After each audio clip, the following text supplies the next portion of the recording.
Salut les gars, ouais, comment ça va? Bienvenue aujourd'hui pour un nouveau live. Aujourd'hui, petit live One Piece, live tardif, live nocturne, parce que justement, on va analyser les derniers spoils qui viennent de sortir à l'instant.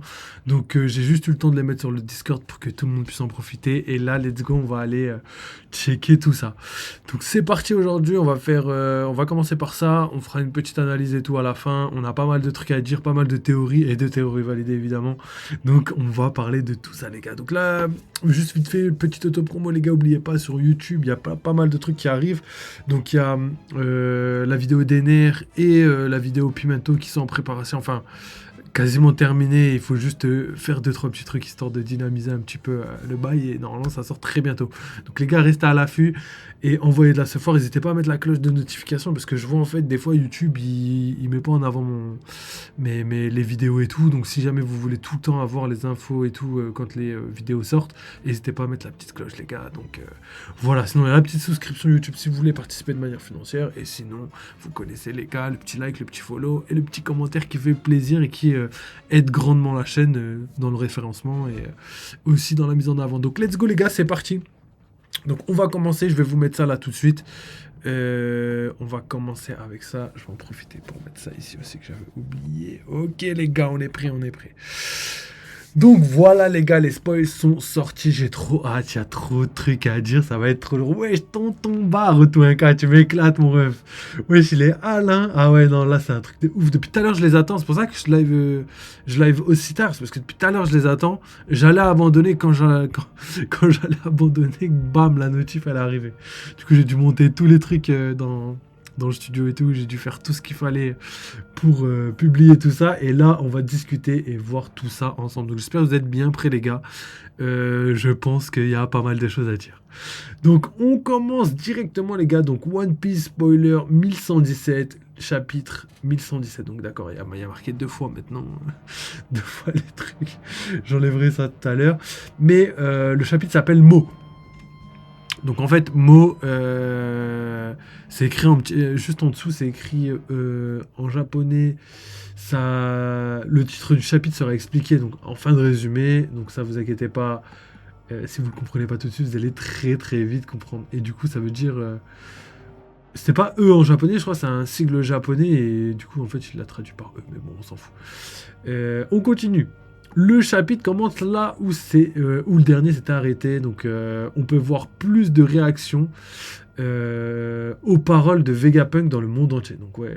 Donc voilà, encore une fois les gars, ça fait plusieurs semaines que je le répète, évidemment, on va voir énormément de personnes arriver dans la réaction du monde par rapport au message de Vegapunk, parce que en fait Oda fait en sorte de faire évoluer tout son monde, même quand on le voit pas, et du coup bah, ça rend le monde plus vivant, plus cohérent, et du coup c'est aussi à ça que sert le fait de tuer personne, comme ça au moins après on peut les voir justement à ce moment-là, et il a extrêmement bien fait de faire ça. Donc Tonton Parky nous dit, choqué, t'avais pré-shot que Oda ferait une allusion aux théories. Comment ça? Aux théories. Ah oui, oui, oui. On va en parler, vous inquiétez pas. Oui, c'est vrai les gars. Vous inquiétez pas, on va en parler. Alors à Oshinosu, l'île de la ruche, ok, donc à Chinosu, du coup je savais pas que ça s'appelait comme ça en japonais, mais voilà, on en apprend encore. Donc sur l'île de la ruche, nous voyons certains pirates voulant chercher des trésors sous la mer. Alors 3 de ces pirates à Oshinosu sont Krieg, Jin et Pearl. Donc déjà c'est ouf, pour les gens qui se rappellent pas, Arc Is Blue, épisode entre 30 et 40. On a donc Obarache, un équipage qui vient de Grand Line, qui s'est fait déboîter et qui s'est fait même poursuivre par Mihawk. Et au final, on voit qu'ils sont toujours vivants et ils sont pas n'importe où les gars. Ce qui est ouf, c'est qu'ils sont sur la ruche, les gars, dans le nouveau monde. Donc à quel point ils sont devenus forts, je sais pas. Comment ils ont fait pour arriver jusque là alors que wesh, ils datent de ouf. Et ben au final, ça c'est trop lourd de revoir ces gens-là. Moi je m'y attendais pas du tout. Alors, on continue donc. Krieg et Jin marchent parmi les autres pirates en arrière-plan de la planche. Pearl est avec le groupe qui veut aller chercher des trésors sous la mer. Krieg a maintenant de longs cheveux et il porte une partie de son armure. On peut voir ses épaulières avec son Jolly Roger. Ok, je vois le délire. Du coup, c'est pas mal. Déjà, nouveau flow pour Don Krieg. Donc, imaginez-le là, avec ses cheveux violets bien en arrière là. J'ai hâte de voir ça là. Je le vois exactement comme ça. Donc, déjà, c'est lourd de ouf. Encore des personnages qui arrivent dans le manga et ça fait plaisir de ouf de les voir. Et je kiffe de ouf quand Oda fait ça et je pense qu'il a toujours pas fini. Après, là, vu que le message de Vegapunk se termine, peut-être on aura d'autres réactions dans le prochain chapitre, mais ça me semble difficile étant donné que je pense que là, la fuite va être enclenchée. Vous allez comprendre pourquoi. On va en discuter après dans les théories et dans l'analyse parce qu'il y a beaucoup de trucs à dire. Donc, c'est parti. On voit ensuite Mont-Blanc Cricket et la Ligue des Primates. Ils sont sur leur navire prêts à plonger et à trouver plus de romance sous la mer. Donc là, ça doit être un petit jeu de mots. Plus de romance sous la mer, ça doit faire allusion à tous les trésors et potentiellement autre chose. Donc on verra bien dans le chapitre, mais c'est pas mal. D'ailleurs, pour en revenir juste vite fait à Don Krieg, je vous avais déjà dit à l'époque, les gars, que Barbe Noire allait former l'un des équipages le plus monstrueux et que ça m'étonnerait pas que Barbe Noire décide de recréer les Rocks en reprenant tous les anciens membres et en y ajoutant énormément d'autres membres pour créer l'équipage le plus puissant de toutes les mers. Et quand on voit qu'il y a carrément Don Krieg, etc., on commence à se dire que ça commence à être de plus en plus possible, tu vois. Si jamais Big Mom et Kaido sont pas morts, je les vois bien rejoindre Barbe Noire chez les Rocks. Et comme ça, en fait, on pourrait avoir un God Valley numéro 2, mais en même temps avec la guerre du siècle oublié numéro 2. C'est-à-dire qu'on aurait God Valley numéro 2 entre Luffy, potentiellement Kobe pour le parallèle, face à Rox dit Barbe Noire, hein, Marshall dit Teach. Après, c'est pas Rox dit Barbe Noire, mais en tout cas, il a hérité de la volonté de Barbe Noire, comme Luffy a hérité celle de Roger. Donc, on pourrait avoir... je sais pas si j'ai dit correctement. Je voulais dire Barbe Noire a hérité de la volonté de Xebec. Je sais pas si j'ai dit comme ça, mais vous avez capté de toute façon. Et juste pour vous dire que pour moi, il y aura à la fin du manga ces deux parallèles, c'est-à-dire le combat le plus hardcore de Roger quand il était vivant, son plus grand combat. Et après, il y a eu, dans le même arc, à la fin du manga, il y aura le plus grand combat de Joy Boy face à son plus grand ennemi, qui cette fois-ci n'est pas Imusama, qui n'est pas Xebec plutôt, mais Imusama. Vous l'avez compris. Et du coup, pour moi, Joy Boy a donné sa volonté à Roger, puis ensuite à Luffy. Et pour moi, Imusama a donné sa volonté à Barbe Noire, enfin à Xebec, puis après Barbe Noire. Pour moi, c'est dans cette logique que Oda a construit les choses. Après, on verra bien. Mais j'ai l'impression que c'est comme ça. Donc après, évidemment, il est toujours pas mort, Imsama. Mais on verra avec le temps si tout ça se confirme. Mais j'ai bien l'impression. Le côté ténèbres, le côté ombre, le côté Imsama, vous voyez exactement où je veux en venir. Et pour l'instant, c'est ultra cohérent. Donc on verra bien. Alors, ils sont sur leur navire, prêts à plonger, à trouver plus de... Ok, donc ça on l'a dit. Ensuite, à l'hôpital de la marine où les membres du SWORD se reposent, ils sont blessés mais n'ont pas l'air mal en point.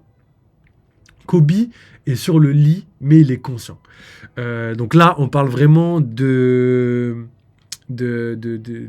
SWORD qui était à la ruche. Et du coup, là, c'est les événements post-la ruche. Donc là, c'est pas mal parce que justement, on a du coup les retombées. On avait vu Aokiji il y a pas très longtemps. Il avait des bandages, etc. après son combat contre Garp. Et on a vu aussi que Kobe, etc., et tous les membres qui étaient là-bas étaient blessés. Donc, je sais pas pour les autres membres du SWORD, mais je pense que c'est pour ça qu'on les a vus à l'hôpital. Et du coup, Smoker et Tashigi, dans les premiers spoils, j'ai l'impression qu'ils les mettaient comme parmi les blessés, mais là, il me semble que non. Donc, on verra. On continue à lire et de toute façon, on voit ça ensemble. Ensuite, on voit Drake, qui est également revenu de Wano Kuni.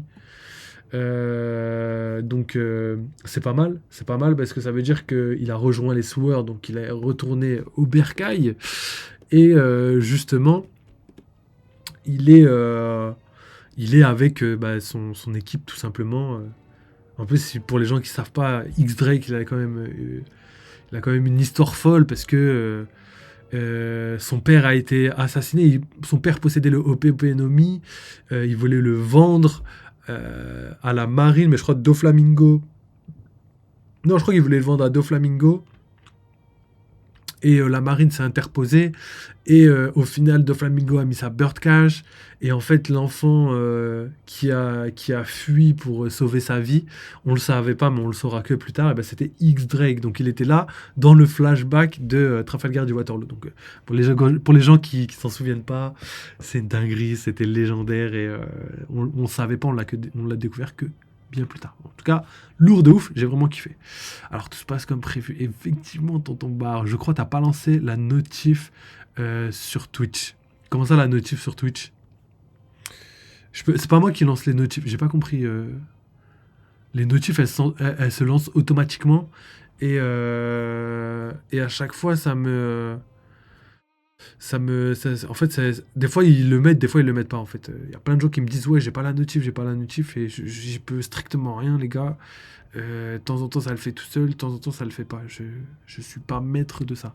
Après, c'est sur Twitter, effectivement, j'ai pas tweeté, les gars. J'ai zappé, si j'ai le temps, je le ferai pendant la vidéo, mais sinon, c'est pas grave, hein. C'est vrai que j'ai oublié. J'ai oublié, les gars, mais ça va être compliqué de faire les deux en même temps. On continue, et si je peux, je le fais.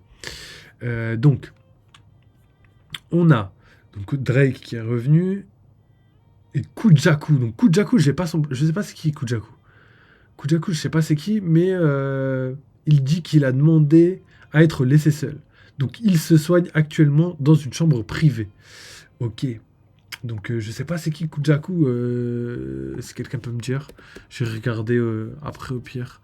Mais je sais vraiment pas qui c'est. J'espère que... Ça doit être un gars de la marine, si lui aussi... Kujaku, ça doit être le mec, ok. Ça doit être le mec à la casquette longue, là, qui fait partie du Sword, et qui est le pote à Kobe. Et qui utilise, je crois, le fruit des toiles d'araignée, non? Quelque chose comme ça. Je suis pas sûr de moi, mais il me semble que ça doit être ça.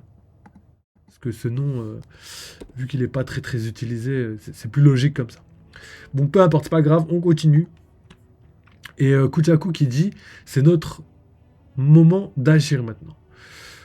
Donc il y a Smoker, lui, qui roule sur son Bilboer bike, sur la mer, carrément en détente, hein, Smoker, vraiment en détente. Lui, il a vraiment la belle vie, lui, hein. Lui, c'est un délire, hein, mais après, je kiffe. Après, je kiffe, je trouve qu'il a vraiment du flow. Et j'espère par contre qu'il est devenu plus fort, parce que ce serait dommage qu'il soit juste là en décoration. Parce que là, depuis le Nouveau Monde, là, en vrai, je crois que c'était une menace que à la Basta, même un peu avant à Lockdown. Et depuis, c'est tendu, tu vois. Depuis, en vrai, moyen, tu vois.